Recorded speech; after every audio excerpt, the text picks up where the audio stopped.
பிரியமானவர்களே, இயேசு கிறிஸ்துவின் நாமத்தில் உங்களுக்கு என் அன்பின் வாழ்த்துக்கள். நல்லா இருக்கீங்களா? சந்தோஷமா இருக்கீங்களா? இந்த இடம் பார்க்குறீங்களா? அழகான மலைப்பகுதி. அங்கே சின்ன கப்பல் எல்லாம் இருக்கிறது. இந்த ஒரு கடல், இது செங்கடல், ரெட் சி அப்படின்னு சொல்றோம்ல, எகிப்து தேசத்தில் இருக்கிறது. செங்கடல் உடனே ஞாபகம் வருதா? மோசே இஸ்ரவேல் ஜனங்களை நடத்தி கொண்டு வந்த போது இந்த கடலை தான் ஆண்டவர் பிளந்து இதுக்கு நடுவாக நடத்தினார்ல. இப்ப ஆண்டவர் உங்களுக்கு ஒரு வாக்கு கொடுக்கிறார். என்ன வாக்கு தெரியுமா? மீகா 7ஆம் அதிகாரம் 15ஆம் வசனம். நீ எகிப்து தேசத்தில் இருந்து புறப்பட்ட நாளில் நடந்ததை போலவே உன்னை அதிசயங்களை காண பண்ணுவேன். அன்று சொல்றார், என் மகனே மகளே, உன்னை அதிசயங்களை நான் காண பண்ணுவேன். அதிசயம் அப்படின்னு என்னது? ஓ, இப்படியெல்லாம் நடக்குமா, அதிசயமா இருக்கிற அப்படி சொல்லுவாங்கல்ல. இது என்ன பெரிய விஷயம், இது சாதாரண நடக்கிறதான அப்படின்னா அது அதிசயமா இல்லை. இப்படியெல்லாம் நடக்குமா அப்படின்னு கேட்பாங்கல்ல. உங்க வாழ்க்கையில அதை நடக்க போகிறாரு. ஏன்னா ஏதோ ஒரு பிரச்சனை, போராட்டம், வியாதியா இருக்கலாம், தேவையா இருக்கலாம், ஒரு மனுஷர் அவர் உபத்திரமா இருக்கலாம், நெருக்கமா இருக்கலாம், உங்க வீட்டுக்குள்ள, பிசினஸ்ல, வேலையில, படிக்கிற இடத்துல, ஊழியத்துல, ஏதோ ஒரு காரியம் இல்ல, ஒரு அதிசயம் நடந்தா உண்டு அப்படின்னு சொல்ற மாதிரி இருக்கிறா. எகிப்திலிருந்து புறப்பட்ட நாளில் நடந்ததை போலவே ஒரு அதிசயம் காண பண்ணுவேன். எகிப்தில் இருந்த இஸ்ரவேல் ஜனங்கள் நடந்த போது என்ன அதிசயம் நடந்தது? யாத்திராகமம் 14ஆம் அதிகாரத்துக்கு நீங்க வரும்போது அந்த அதிசயத்தை பார்க்க முடியும். இஸ்ரவேல் ஜனங்கள் சுமார் 30 லட்சம் மக்கள், கணவன், மனைவி, பிள்ளைகள், அவருடைய மிருக ஜீவன்கள், அதோடு அடிமைத்தனத்திலிருந்து ஆண்டவர் வெளியே கொண்டு வருகிறார். மோசே வழி நடத்தி கொண்டு வருகிறார்.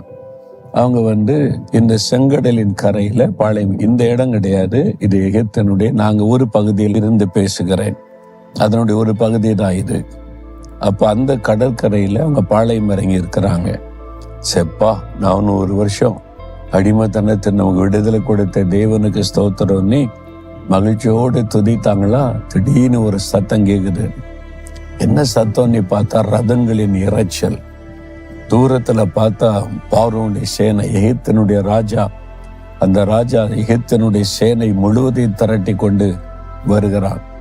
இவங்களை மறுபடியும் அடிமைப்படுத்தணும். ஏன்னா இவங்க தான் அவங்க எகிப்தில் இருக்கிற பட்டணத்தெல்லாம் கட்டினவங்க. இவங்க அடிமையா வச்சு சாப்பாடு மட்டும் போடுவாங்க, வேலை செய் கடினமா. அவங்கள இடிச்சு வேலை வாங்கி அடிமைத்தனத்துல வச்சிருந்தாங்க. அப்ப இவங்களை வச்சு எல்லா வேலையும் செஞ்சாங்க. இவங்க போயிட்டா எகிப்துல வேலை செய்ய ஆள் கிடையாது, ரொம்ப கஷ்டம். அதனால ராஜா பார்த்தா இவங்க இல்லைன்னா கஷ்டம்னு சொல்லி தன்னுடைய இராணுவத்தோடு கூட அவங்களை அடிமைப்படுத்த வருகிறான். இப்ப இந்த மக்களுக்கு என்ன பிரச்சனை? ஓடி தப்பலான மலைப்பகுதியா இருந்தா கூட அங்கங்க ஓடி அங்கங்க ஒளிந்து கொள்ளலாம். இது கடல், தண்ணிக்குள்ள இறங்குன்னு அங்கேயே செத்துருவோம். கரையில இருந்தா பார்வோனுடைய சேனை வந்துடும். இவர்களை வழி நடத்த ஆண்டவர் பகல மேக ஸ்தம்பம், அக்னி ஸ்தம்பம், அதாவது மேகம், அப்படியே ஒரு மேகம் ஒரு பெரிய பில்லரா பயங்கர உயரத்திற்கு அப்படியே அவங்களை வழி நடத்திக்கிட்டே போறதுக்கு கர்த்தர் அந்த மேகத்திலே முன் சென்றார் என்று சொல்லப்பட்டிருக்கிறது. பகல்ல மேகமா இருக்கும், ராத்திரி அக்னியா இருப்பான். அப்ப எல்லாருக்கும் வெளிச்சம் கொடுக்கும், வழி காண்பிக்கும். எவ்வளவு அதிசயம் இல்ல? இதான் அதிசயம். ஆண்டவர் அப்படிதான் அவனை நடத்தினார். அந்த மாதிரி அப்போ ஆண்டவர் முன்னால அந்த மேக ஸ்தம்பத்துல நிற்கிறார். பார்வோனுடைய சேனை வருது. முதலாவது அதிசயம் என்ன தெரியுமா? அந்த மேகஸ்தம்பம் அப்படியே விலகி பின்பக்கமாய் போய் பார்வோனுடைய சேனைக்கு மிஸ்ரர் மக்களை நடுவாக நிற்கிறாரு. இப்ப அந்த சேனை வர முடியல, கர்த்தர் தடுத்து விட்டார். என் பிள்ளைகளை நெருங்காத, என் பிள்ளைகளை தொடராத, என் பிள்ளைகளை டச் பண்ணாத. ஆண்டவர் குறுக்கே நிற்கிறார். உங்களுக்கும் சத்துருக்கும் நடுவாக கர்த்தர் நிற்பார். உங்களுக்கும் பொருளாத பிசாசுக்கு நடுவாக கர்த்தர் நிற்பார். உங்களுக்கும் உங்களுடைய பிரச்சனைக்கு நடுவாக கர்த்தர் நிற்பார். பயப்படாதங்க, ஆண்டவர் நின்றுட்டார். சரி, அடுத்து என்ன பண்றது? இப்படி எவ்வளவு நேரம் நிற்கும்? முன்னால கடல். ஆண்டு சொல்ல கடலை பிளந்து விடும் மோசே. மோசே கரத்தில் இருக்க கோலை நீட்டினவுடன் கடல் 2ஆய் பிளக்கிறது. வெட்டாந்தரையில 18 கிலோமீட்டர் அப்படியே நீங்க மேப்பில் பார்த்தா தெரியும், செங்கடலினுடைய ஒரு பகுதி. அது சூயஸ் கனால், அதுல இருந்து தான் அவங்க மத்திய தரைக்கடல் வரைக்கும் கனால் உண்டாக்கி இருக்கிறாங்க. அந்த பகுதி அது 18 கிலோமீட்டருக்கு ஆண்டவர் பிளக்க பண்ணுகிறார். 18 கிலோமீட்டர் வழி உண்டாக்கி அதுக்கு நடுவில் போறாங்க. கிட்டத்தட்ட 25-30 மீட்டர் உயர ஆழம் கொண்டது. அவ்வளவு உயரத்துக்கு தண்ணீர், கிட்டத்தட்ட 100 அடிக்கு 2 பக்கமும் சுவரை போல தண்ணீர் நிற்கிறது. கற்பனை பண்ணி பாருங்க, தண்ணி அப்படியே நிக்கிற மதுளை போல நிக்கிறது 2 பக்கமும். நடுவாக இவங்க போறாங்க, தண்ணி அப்படியே நிற்கிறது. எவ்வளவு ஆச்சரியம், அதிசயம் இல்லவா இது? அப்படியே பார்த்து கொண்டு கர்த்தர் எல்லாத்தையும் கவனித்து கொண்டே இருக்கிறார். என் பிள்ளைங்க போகட்டும். அந்த பக்கம் போய் சேர்ந்தாங்க.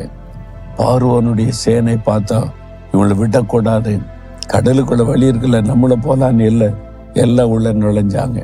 பாதி தூரம் வந்துட்டாங்களா, இவங்க கரையை கடந்துட்டாங்க.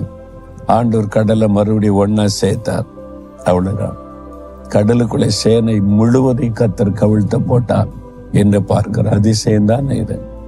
அதுதான் ஆண்டவர் செய்கிற காரியம், அதிசயம். உங்களுக்காக அவர் பாதைகளை உண்டாக்குவார், வழிகளை திறப்பார், யாரும் உங்களை நெருங்க முடியாதபடி பாதுகாப்பார்.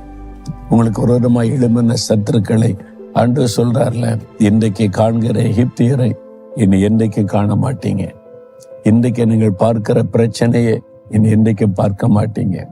இன்றைக்கு காண்கிற இந்த பொருளாதார பிசாசின் போராட்டத்தை இனி என்றைக்கும் காண மாட்டீங்க. அந்த மாதிரி ஒரு அதிசயம் ஆண்டவர் உங்களுக்கு செய்வார்.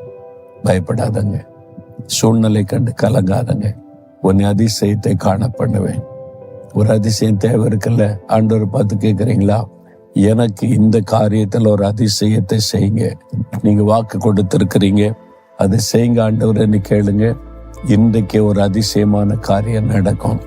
ஆண்டவரே, இந்த மகன் இந்த மகள் தனக்கு ஒரு அதிசயம் நடக்கணும், இந்த காரியத்துல நடக்கணும்னு விசுவாசத்தோடு கேட்கிறாங்க. அன்றைக்கு இஸ்ரவேல் ஜனம் உம்முடைய ஜனத்துக்காக அதிசயத்தை செய்தி, இவங்க உம்முடைய ஜனம், உங்க பிள்ளைங்க, அதிசயத்தை செய்யுங்க. இன்றைக்கு ஒரு அதிசயத்தை இந்த பிள்ளைகள் பார்க்கணும், அதிசயம் நடக்கணும், மகிழ பண்ணணும். நான் விசுவாசிக்கிறேன், அதிசயத்தை செய்ய ஆரம்பிச்சிட்டீங்க. இயேசு கிறிஸ்துவின் நாமத்தில் ஜெபிக்கிறேன். ஆமேன், ஆமேன்.